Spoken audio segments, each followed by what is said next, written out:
पाठ कर रहे थे, उस टाइम में अष्टावक्र माता के गर्भ में था, पेट में था। तो उनका एक दांत टूटा हुआ था, ऐसे बताते हैं। तो कुछ शब्द होते हैं जो दंतस्थ शब्द होते हैं, जो दांतों जीभ जो दांतों से टकराती है तभी वो शब्द शुद्ध हो पाते हैं।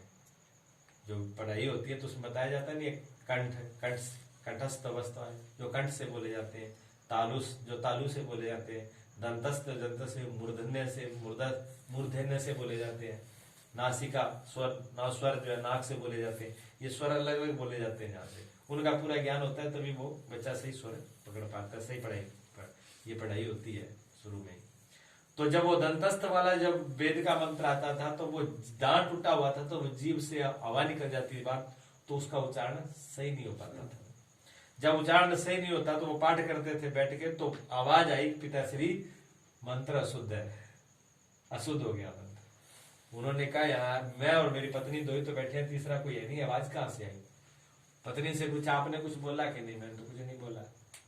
अच्छा, उन्होंने फिर वही श्लोक फिर पढ़ा, फिर श्लोक पढ़ा तो वो शुद्धि तो आनी थी।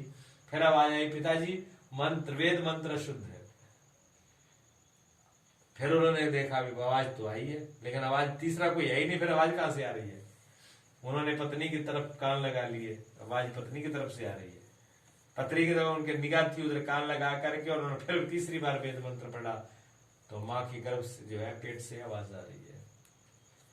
तब उन्होंने कहा अच्छा, उनको गुस्सा आ गया कोट ऋषि को कि तू अभी तो पेट के अंदर ही है और मुझे अभी से शिक्षा देनी शुरू कर दी तुमने।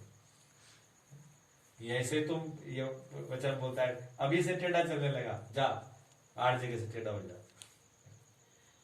अष्टावक्र, अष्ट मैंने 8, वक्र मैंने टेढ़ा, संस्कृत का शब्द है।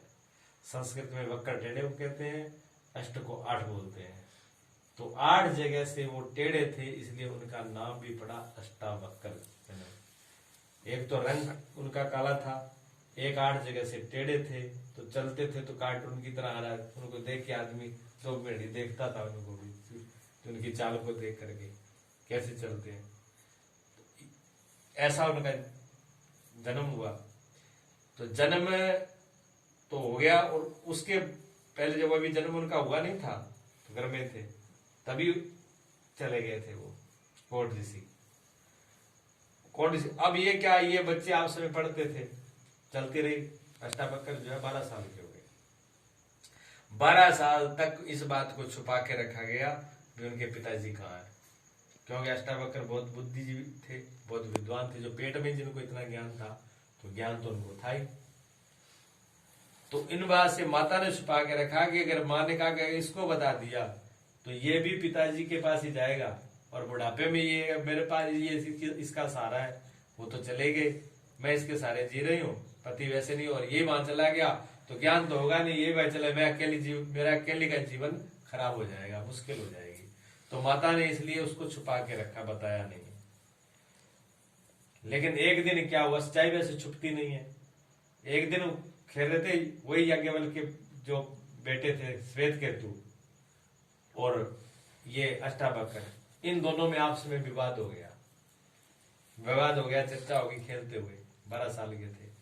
तो श्वेत केतु के जो पिताजी थे उनको वो पिता कहता था, बताया नहीं ना, तो उन्हीं को पिता मानने लगे थे, वही पिताजी कहते, वही पिताजी कहते। तो जब ये बात होने लगी तो उन्होंने कहा मैं पिताजी से कह दूंगा। पिताजी पर बात आई तो श्वेत केतु ने बोल दिया कि बहुत बड़ा ज्यादा ज्ञानी मत बन, ये तेरा बाप नहीं, मेरा बाप है, तो तेरा बाप कहीं और है, पूछ जा करके, तुम्हारे पिता नहीं है ये बात उसको खटक गई। क्यों, अब तो बच्चा नार नहीं था, 12 साल का हो गया था। वो लौट कर गया, उसने कहा माँ मेरे पिताजी कहाँ है, मेरे पिताजी कौन है, मुझे सच बता।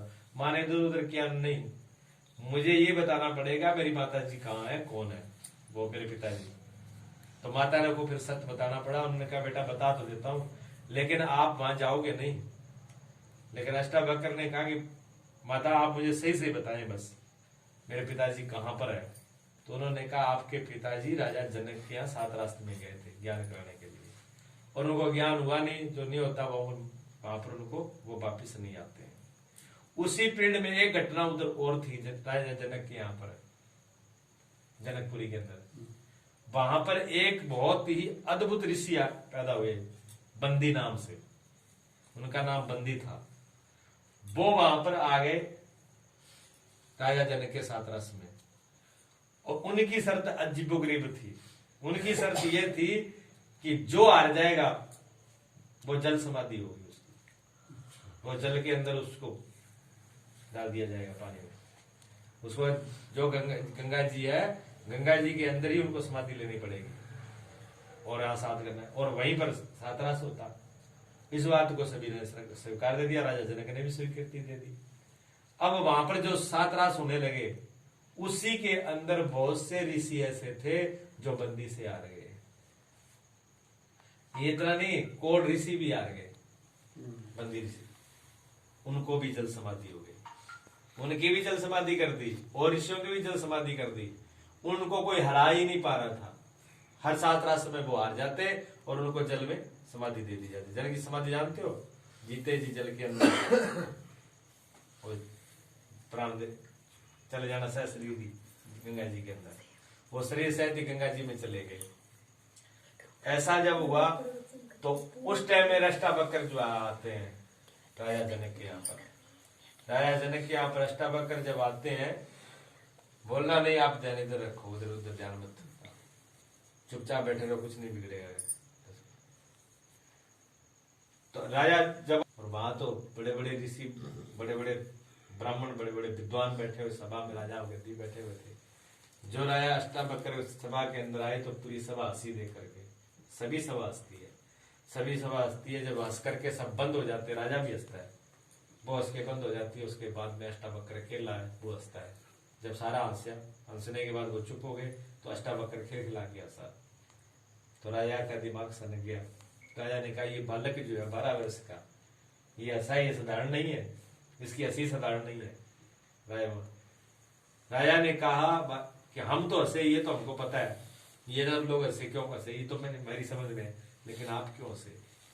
अष्टावक्र ने कहा, नहीं, हम तो ऐसे ही हंस गए, आपको देख के हंस गए। नहीं नहीं, आपकी हंसी जो है छुपी नहीं छुपाई जा रही, आपकी हंसी में रहस्य है। आप ऐसे नहीं हंसो, आप सत्य बताओ, आप कैसे हंसे हो? तो उन्होंने कहा, राजन सुन लोगे? सत्य बोल दूंगा मैं, आज सत्य बोल देता हूं, सुन लोगे? तो क्या, हाँ सुनेंगे। उन्होंने कहा, मुझे ये देख करके हंसी आ गई, इस राजा का दिमाग सेंटर में है, इसका दिमाग शुद्ध है, ये विद्वान है। इन चमारों की सभा, इन चमारों से आत्मज्ञान चाह रहा है, ये चमारों की सभा में आत्मज्ञान है। और ऋषि मुनि विद्वान अच्छे लोग हैं, उनकी तो छोड़ो, यहाँ भी कोई आदमी ऐसे बच्चा, कल का बच्चा यहाँ खड़ा होकर के और यहाँ और हंस के कहने लगे, ये सारे चिमार क्यों बैठे हैं, अपने को बुरा लगेगा। वहां तो बहुत विद्वान लोग थे, बड़े बड़े उच्च कुल के थे, ठीक है ना।